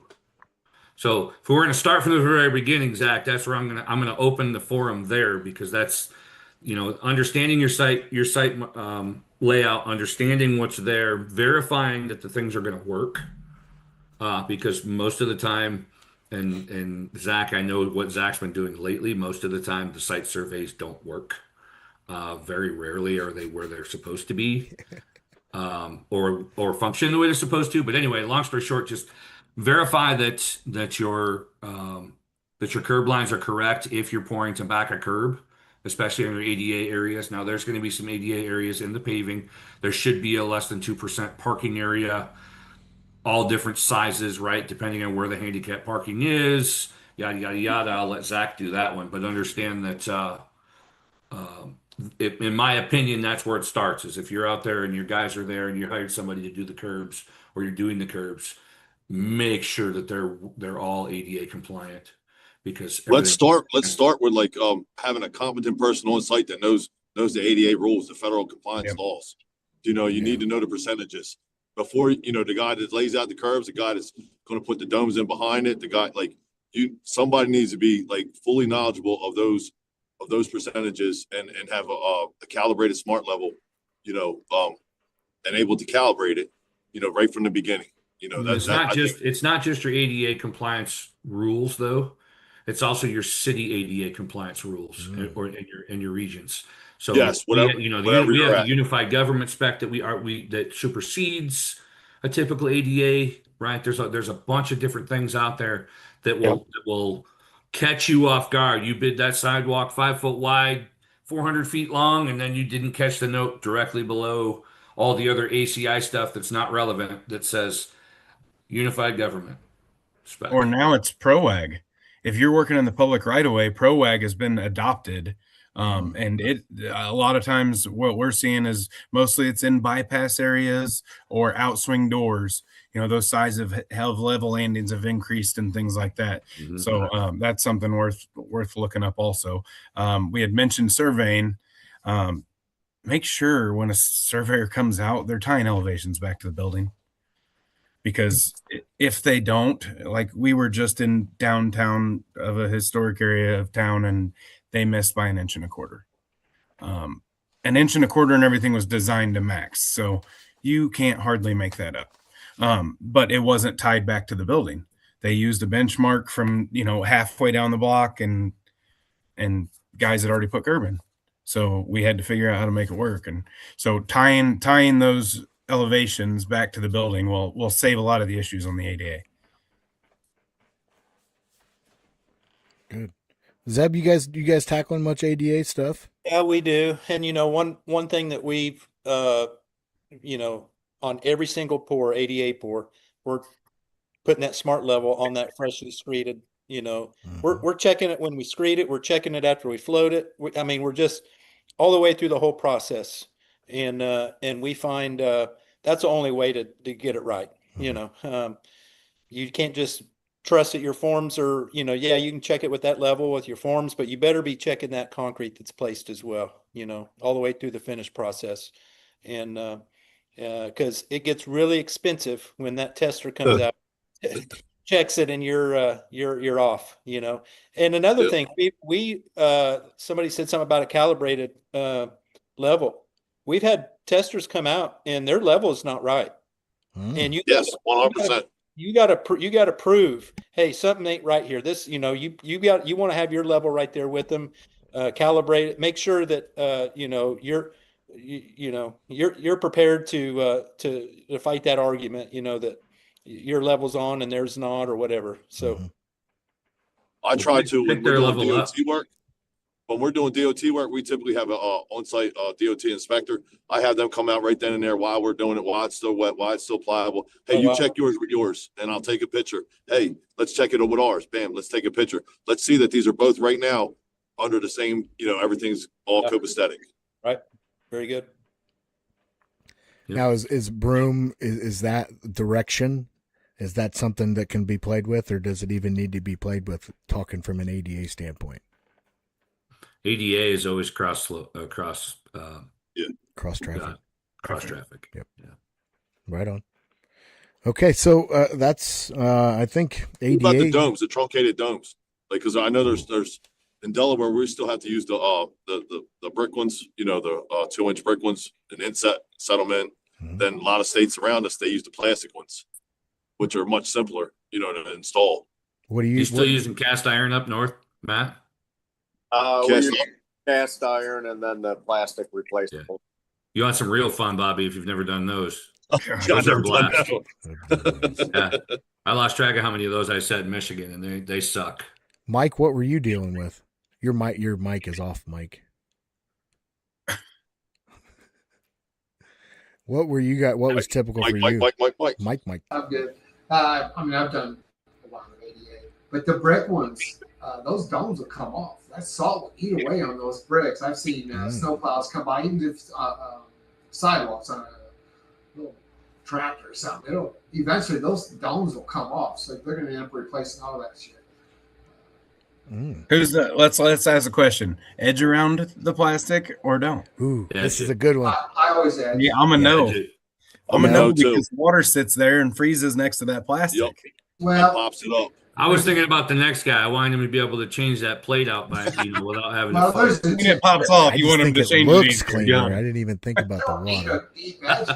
I mean, literally, I cut my edgers and take that lip off there, and I'm talking, you can't even see the lip, but it's just enough to go like that, and it helps you get the plastic off there, when you rip the Yeah. plastic stuff. But it also looks better. Yeah. The way it looks. We always put a slight edge on. I do understand the concept of giving somewhere for water to be trapped, though. So, Yeah. yep. Okay, so that's ADA. Anybody else got anything to add to that? The ADA topic from a 1L standpoint, I guess. Okay, so let's get into curing. So this is one of the biggest topics when it comes to the 1L cement curing, and obviously we know that a lot of it's spec'd when it comes to commercial work, but application is one of the things that we have a huge control over. So I guess let's kind of get into that. And we talked about painting it white, right, Jason? And a lot of guys, that's whatever. And that's kind of what we're talking about, right? Our curing compound. So, Yep. Let's get into that. Well, When's best to get that down? Well, most of the city work's still holding true with the white pigment because they can verify that you sprayed it, right? They don't understand that it doesn't do anything. Well, let me rephrase that. It does very little. Okay. But when is it time to get it down? Man, as soon as you can spray it without leaving pits or dimples in the surface, get it on there as fast as possible. Whatever you're using, get it on there. Now the exception, right? We talked about it in the decorative. So I'm gonna throw a plug out there in the decorative. That's a little different, right? When you're talking your solids and your things, that's different. We're talking commercial concrete, sidewalks, paving. Number one rule: you ask anybody that's been in this long enough, you cure it as soon as you can. Mm-hmm. Right away. So Cure what do we cure? Not Cure it. seal. Cure it. Cure Okay. it. There's a difference, and that's we've talked Yes, about sir. in the past ones. So there's a difference Cure and between, seal. even though that bucket says Cure. cure and seal, Yes, there's a sir. complete difference. Let's get into that since we're here. Dealers have been known to amplify anything that you have previously trapped. If you are sealing the surface any further, especially what we're seeing with some of the 1L stuff, you could be making problems worse if the outgassing hasn't finished, if there's still a substantial amount of trapped moisture vapor in the slab. Mm-hmm. So curing it, protecting it, trying to hold the moisture in the aggregates, things like that, and very important, sealing, different ballgame. Different ballgame completely. So what's a good method? What's proper methods for getting this cure down? Is it just backpack pump up sprayers? What's foggers? What's your preferred method for that? We like For volume. Go ahead. I was just gonna say for volume, we use one of the drum, like the Allen makes a Yep. I don't know what you call it, but Barrel sprayer. barrel sprayer, and that's the best way to apply it is on larger areas, but also the backpack sprayers. I mean, there's some good ones out there. If you got just a small area you're curing, some of these newer sprayers we find are actually, pretty does a really nice job. Consistently sprays. That's the key to any cure or sealer or whatever, is getting it on consistent. We're typically using the drum sprayer too, but now we're finding ourselves with the Tomahawks more for being able to get out there sooner and putting that. Right. Yeah, that's true. Application. We retrofitted our barrel sprayer to have the adjustable, I don't know who makes it, but the adjustable, like Chapin head, the one that you can spin off and on. And it does a really good job of breaking it up a little bit more. So we're casting a lot more even. Nice. So application, are we flooding the slab? Are we misting it? What's best practice there? Manufacturer's recommendation. Love it. They're all different. They all have right? they all have a similar ground, right? Mm-hmm. They're all between 200 and 400 square feet a gallon, most of them. Some are a little more, some are a little less. Just depends on what you're using. Mm-hmm. But learn what it is and put it on how it's designed, because they tell you to put that much on for a reason. It's not just the light mist and let's make 55 gallons, make 500,000 square feet. That doesn't work that way. Now, curing, is it done when I put my cure on right there after we've done our thing? And number one, are we curing before or after saw cuts? What's typical for you guys on that? It used to be after, because you had all the time in the world. Now, now it's before. Yeah.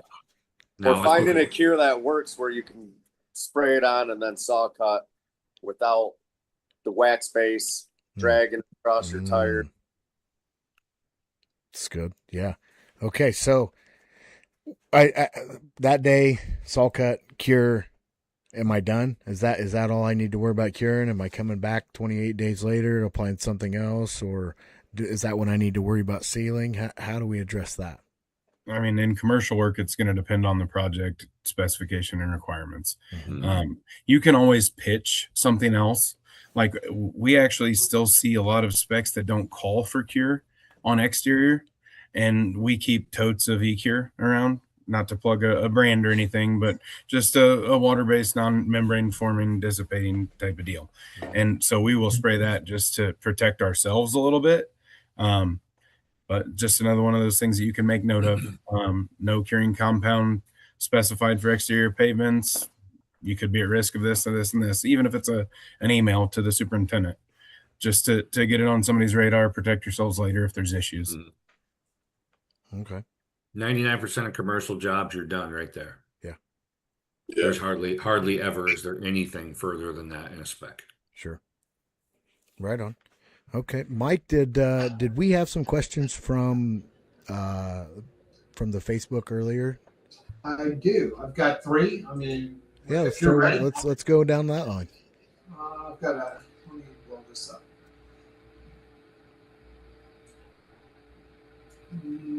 Yeah, I tell you what, I had one. These from the last couple of days, I had a couple people message me and also in the group. Joe Redwine said, "Does anyone have experience using VMA, viscosity modifying mixtures? We used one for the first time today and are brought up a question. My understanding that a hydration stabilizer will slow down the concrete's reaction and help extend working time, while VMAs change how the concrete flows and holds together, helping reduce segregation and improve consistency. They may help with workability, but they do it in completely different ways. How do VMAs work in the field? And what differences will you notice in placing and finishing the concrete?" Do I need to say it again? Because these are long. I literally broke these down. Say it again. Say it again for the crowd. Okay. I wrote these down. These are really. Come on, Joe. Does Did you anyone have to have be so experience using long-winded with your VMA? question? Oh, he's the short one. Oh, great. I know. Does anyone have experience using VMA? We used one for the first time today, and it brought up a question. My understanding is that hydration stabilizers slow down the concrete's reaction and help extend working time, while VMAs change how the concrete flows and holds together, helping reduce segregation and improve consistency. They may both help with workability, but they do it in completely different ways. How do VMAs work in the field, and what differences will you notice in placing and finishing the concrete? So those are both. It is, but so his breaking down of the definition or the actual working type of both of those are absolutely correct. Mm-hmm. So he has broken that down correctly. So hydration stabilizer will actually slow down that hydration rate and give you a longer window for the hydration for the actual set to happen. Have to be concerned there with not having enough water and running out of water when it comes time for hydration. Specifically with the 1Ls, because that's what this is all about here. The VMAs are pretty wonderful as far as making that mix actually. It not segregating and it doing it's sticking together better, and having a better feel as far as the finishability. Now, Jason and Zach, I know that in Kansas City, you guys have been using those for a couple of years. You want to break down the use of that VMA and what you're seeing? I started using it. Actually, the first thing we ever used it on was an exposed aggregate patio that we had to run through a line pump. It was like 47 yards with a monolithic one-sided wall. It was kind of nuts, but yeah, it basically just suspends everything a little bit more and makes that paste a little bit more solid and structured. In my opinion, it doesn't affect finishability nearly as much as a hydration stabilizer does. So it's just it's another way to control the way the water is managed within the mass. It fights the evaporation rate a little bit more. It doesn't buy you more time necessarily, but it gives you access to that water back. Absolutely. Yeah, I think the second half of your statement was with the viscosity modifiers is that's absolute truth, right? My first experience with it, we had a mix, an exterior mix like everybody loves. It was without saying it was a tri-blend that performs very well, but finishes very terribly. Not much fun, right? But with that VMA in there, it suspended that moisture and gave us a little bit more workability where you couldn't bull float and seal it up or get any reaction from a bull float prior to.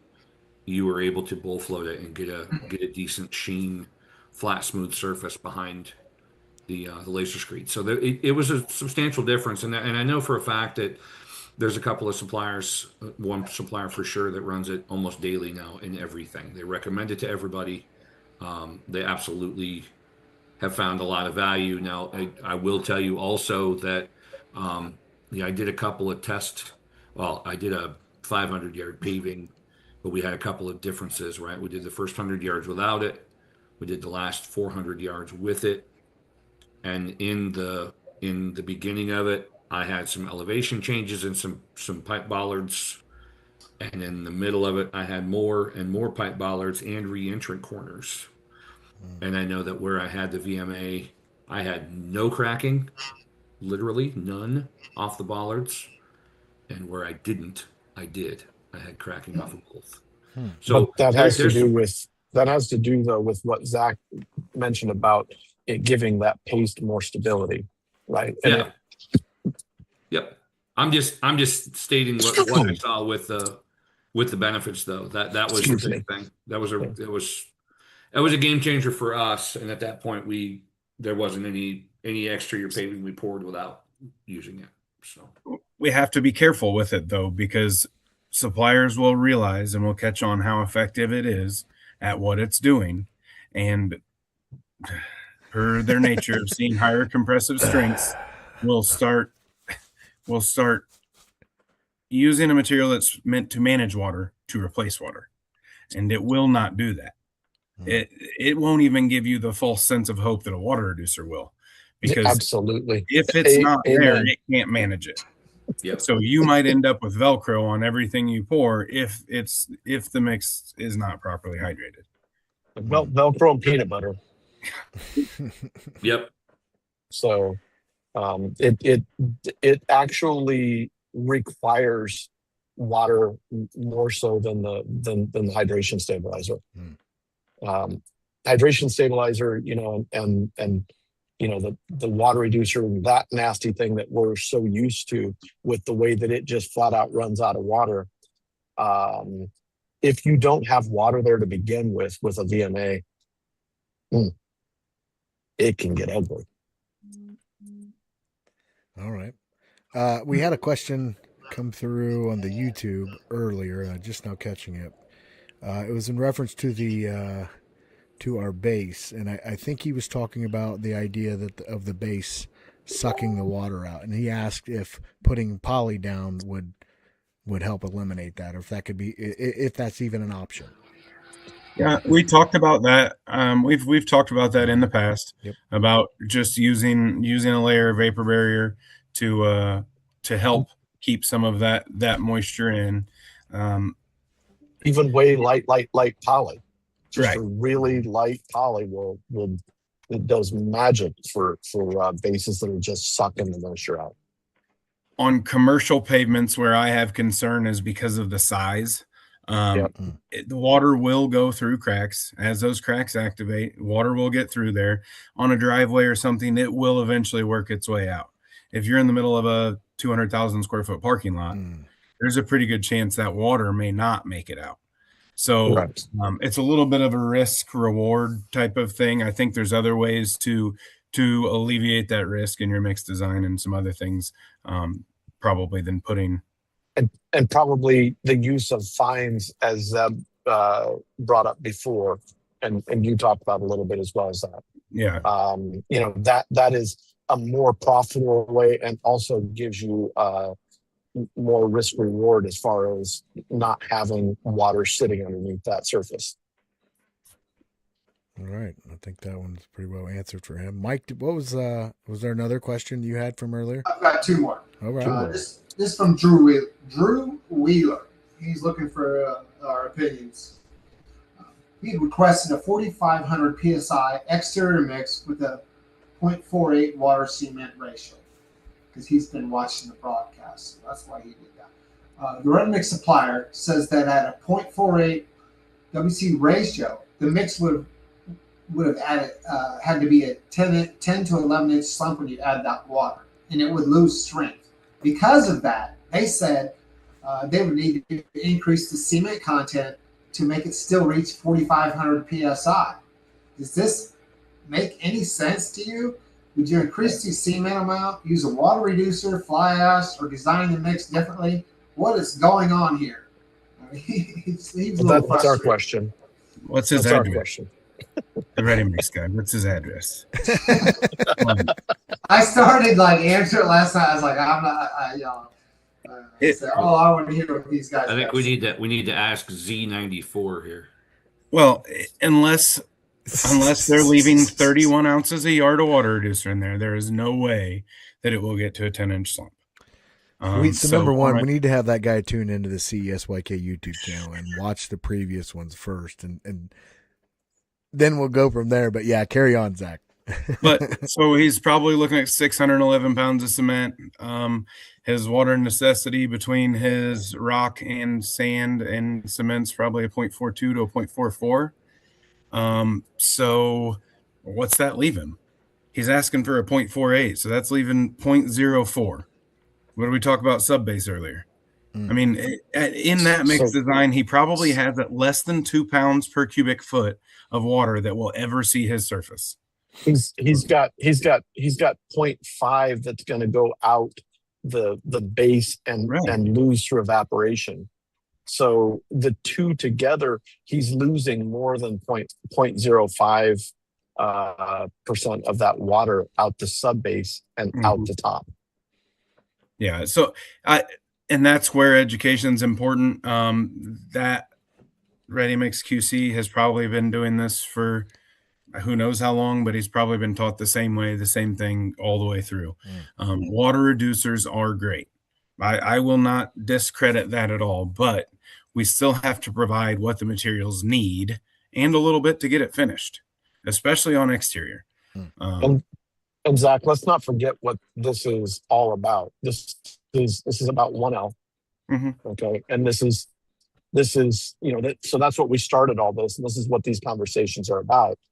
And we're talking about the necessity of water has increased with these cements as far as that true hydration. So say it again. What's it take, Zach? How much more water if this was a 1.2 versus a 1L? What's that differential? At least 0.05, at least.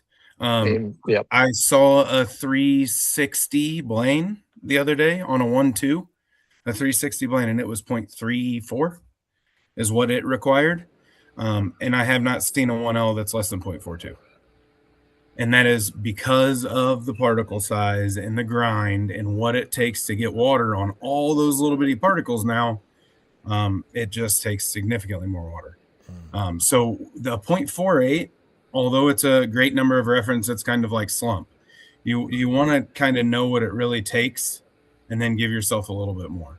But 0.48 is a good level number for us to confidently say it should improve your mix design. Knowing full well that they're going to end up with a 0.46 as delivered. Right. Because they're going to hold water because they're nervous.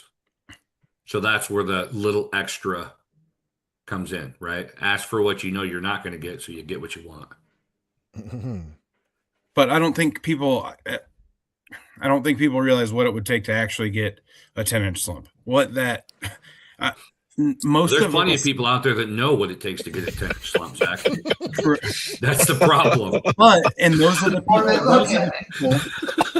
Unfortunately, those are the people that made Ready Mix guys start putting in absurd amounts of water reducer because they wanted to be able to guarantee it was still going to break 4,000 when Joe's got rocks sitting at the bottom, and that's how he pours every day.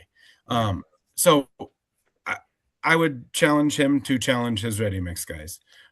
Reach out to anybody that's here right now, and we can help him through that process. But when it's that far off, it's there, that's just setting himself up every day. So he's got to be able to have a leg to stand on and take some viable information to him. Okay. I'd like to see what his as delivereds have been doing. Because I would venture to say they're 0.48, like Jason said. Their 0.48 is probably going to come to him at a 0.44 based off some of the stuff we've looked at lately. Yep. It might come even lower than that. Okay. I think that answered it, I hope, at least for him. So we talked about maybe we can have somebody talk to him if he needed to. I've got one last one. Steve is out of Canada. A truck shows up, and I did change these words around. This was about a 3-paragraph question, but I narrowed it down a lot. Steve, a truck shows up with good slump and workability, but the concrete quickly tightens up even while unloading the truck in just a few minutes.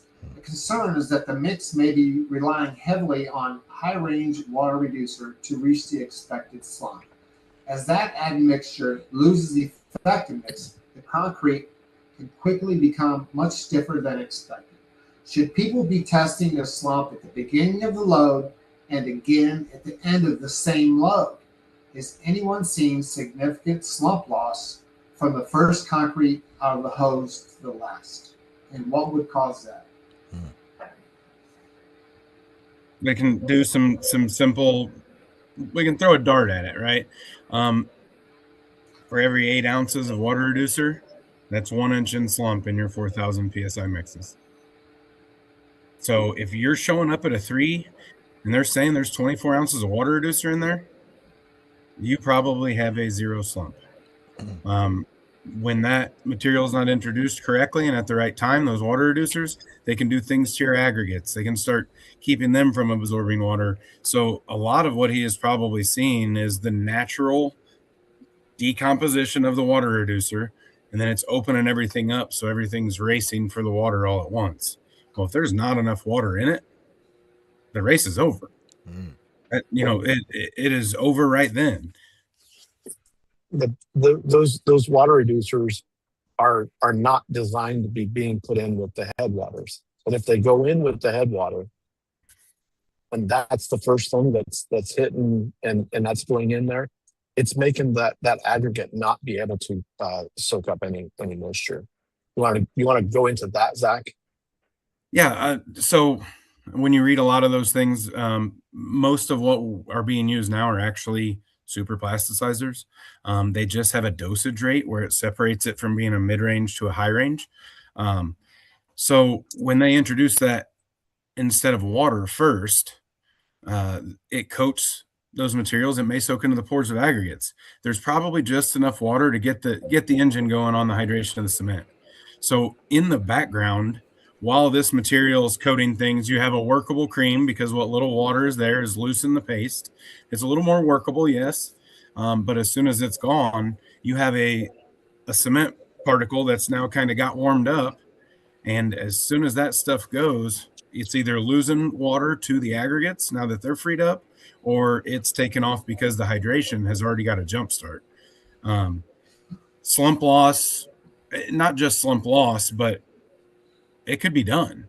I mean, you're talking 45 minutes in most situations where that's all you got. Yeah, most water reducers have a half-life. And that's where, if you're, what time was that truck loaded? And how long has it been on site? When did it get to you? That's what I just asked him, is what's his travel time? Because that's going to be our telltale. Yep. I know in our discussions we talked about the revolutions on the truck. I know there's not a lot of specs for that anymore, but I know there were some at some point. Is that something we need to be looking at? Something we should be cognizant of. And most of the time, if you're getting testing done on a commercial job, the temperature is going to tell you a lot of that story, just because the heat's, it's going to be increasing in temperature as it sits there. We had a conversation the other night about an on-site truck getting a ton of revs on it. So if you've got a truck that's going to sit for a little bit, you might tell them to slow it down just a little bit. That'll help. I've always told my guys in the winter time, get it off the truck. In the summertime, leave it on, because we got chilled water in the tank in the summertime, so we can cool it off a little bit if it sits. In the wintertime, it's just building heat in the drum, so we need to get it out to the cold.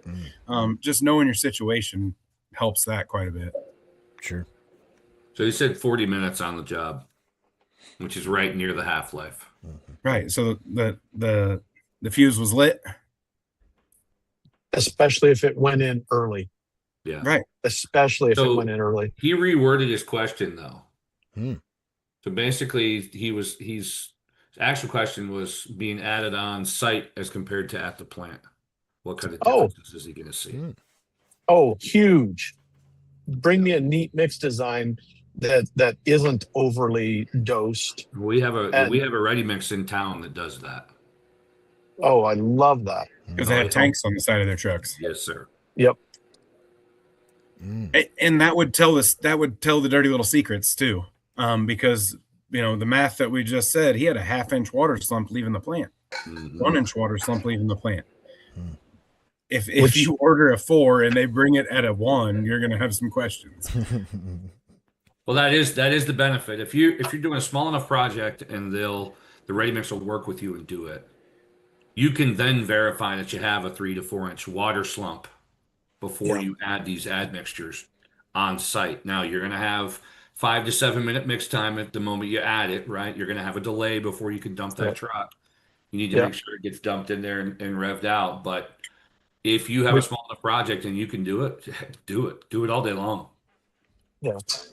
So we just had a pour in the Atlanta area that is a really small residential, and I was there with a team, and they were doing their thing, and I had high range on site, so that the guys were not absolutely pouring the water to it. The guys were complaining; they wanted to add more water to it. I threw a couple more ounces at it, and dumped it out of the truck. They're like, we want more. Like, we're not getting any more water, And I gave you an 8-inch slump dose, Ben. There's no way you should. They shouldn't ask for anything else. Yep. Yeah. Absolutely. No, I gave them. So I gave it to them, and it came off the truck. It's about a 9 off the truck, and they were like, "You've got to be kidding me, guys." I can't you can't get anything nicer. Well, self-leveling at that point. But that's that situation of, if you put it in, if you dose it on site, you just got yourself 45, 50 minutes of working that chemical slump versus a water slump. So don't short me my water. And if you need more slump than that, then let's make sure that we're dosing it with a high side. All right.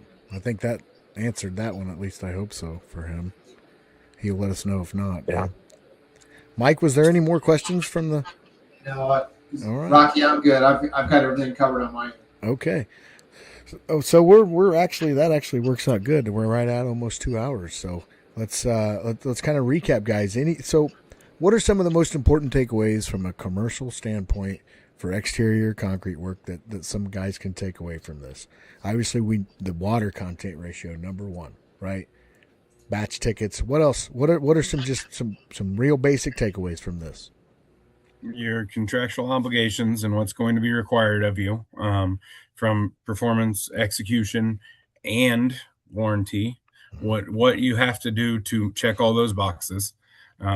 Making sure you're providing exactly what you say you're going to, making sure the Ready Mix guys are providing what they say they're going to, and then just putting all the pieces together and doing it. That's it. Anybody else? Anybody else got some closing thoughts here to leave our viewing audience with? I think being open to new finishing techniques. If what you're doing isn't working, guys, that's the definition of insanity, right? Is to continue to do the same thing over and over again and expect a different result. If things aren't working, ask a question, man. Do you think that half of us learned what we learned by not asking questions? There was some trial and error, don't get me wrong, but we had some great teachers. That's who made us, right? Yep. So understanding that you can ask questions, try and get more knowledge, look at it from a different angle. How many guys tonight or that will listen to this don't even know what a float chute is? Do you know how many people I have, their eyes just went, where have these been all my life? Been finished for 20 years, didn't even know they existed, right? Oh, that's old school. That's old school. You know what? Old school works. Maybe it's time to go back to old school. There it is. And like you said, Jason, guys, that's what this panel is about helping and trying to bring the whole industry up and just getting this information out there as much as we can. None of us are really experts. We're all still learning this together too. And these are the techniques that myself and these other guys are applying every day and coming out with good results. And that's why we're sharing them here with you. Like I said, we're not experts. We're sharing the amount of expertise that we've gained in this group, and we're trying to pass it on to you guys. You can take it or leave it, but the results speak for themselves, and that's why we have these guys right here on the panel. So you kind of take it with a grain of salt, or you can take it for $1 million. It's on you. But there's some good information here. If you haven't seen the other ones, make sure you go check out the CESYK YouTube channel. The previous 5 series are on there. They're all really good knowledge. Put them on while you're driving, whatever. There's some good stuff in there. And again, if you have questions, reach out to any one of us. We're all going to be glad to help you. And if we don't know the answer, somebody like me, I can get you to one of these guys who may know the answer. So anything else you guys want to throw into this before we sign off? It was Joseph Redwine. You know, he used some of the things that we've been saying. We talked about VMAs early on and having success with it. That's we've heard a couple of those success stories, and that's good. You know, it's going to be a long uphill battle to try to correct some of the issues that have been seen. Yes, sir. There are some little things here and there, some tips and tricks. There are some good products out there to help battle this stuff. Do your research, guys. They're not the same. Again, that's another thing. Reach out to some of these guys on here and see what products they're using or they would recommend for some of this stuff. Get their name brands because, again, like I said, they're not the same. So do your own research, and we're going to do this again sometime soon. I think we may dive into another topic or two, and in the near future, we're going to get back into some one-on-one types of interviews. So for the CESYK Live, so I'm kind of looking forward to that, picking some brains on people and hearing their stories a little bit. Some of these guys on the panel, hopefully. So, Mike, anything else, man? No, I appreciate everybody being here. I'm fortunate and lucky enough. We've got a back channel where they'll talk, 15 of us. And it's really a privilege to be there.